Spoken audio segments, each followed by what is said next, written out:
הלו, כאן שוב ג'וק ממאיה וג'וק. היום אני עומד לדבר איתכם על איך לעזור לילד שלכם להתחבר למפעיל. אתם יודעים, בגילים הצעירים יותר של 3, 4, 5, הם עדיין קצת מתביישים, לפעמים נדבקים לאמא, ואנחנו רוצים בעצם לעזור להם, כי אנחנו רוצים שהם יהיו חופשיים, שיהיה להם כיף במסיבה, שהם ייהנו, ושלא תצטרכו לדרבן אותם כל הזמן ולדחוף אותם.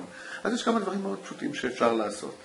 ודבר אחד חשוב שאסור לעשות, אני אגיד אותו בסוף, אני מבטיח. אז הדבר הראשון שאני הייתי עושה, זה מראה לילדים את המפעיל ביוטיוב.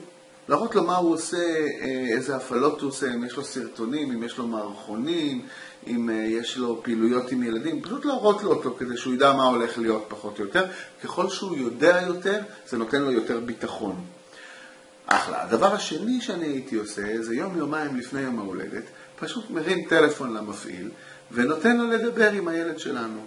זה עושה פלאים, הם פשוט כל כך מתרגשים וכל כך שמחים לדבר עם המפעיל שהם ראו לפני זה במחשב, וזה באמת נותן להם יותר ביטחון. יש שם בן אדם אמיתי, הם דיברו איתו, הם לומדים להכיר אותו.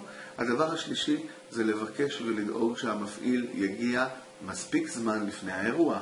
שלא יגיע חצי שעה של הקמה ולהתחיל את האירוע, שיעשה את המאמץ ויגיע שעה לפני, 50 דקות לפני, שיהיה לו זמן מעבר להקמה ולצדדים הטכניים לשבת עם הילד שלכם, להראות לו מה הולך להיות, להראות לו איזה הפתעות יהיו, איזה דברים הם יעשו, להסביר לו, בדיוק כמו שהוא מסביר לכם, לפני זה כשהוא מוכר לכם, שיסביר לילד שלב מה הולך להיות.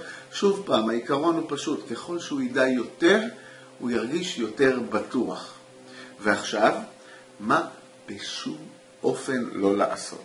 הדבר הכי נורא שאמא או אבא יכולים לעשות, זה לשבת על הילד שלהם פה, ולהגיד לו, אתה תשתתף, נכון? אתה תשתתף, נכון? אתה לא תתבייש כמו תמיד, נכון?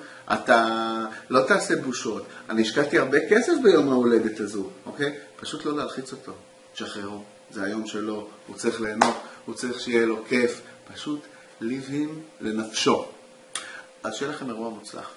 בכל שאלה אתם מוזמנים להתקשר אלינו, יש לנו מספר טלפון שמופיע כאן, אז בינתיים ביי.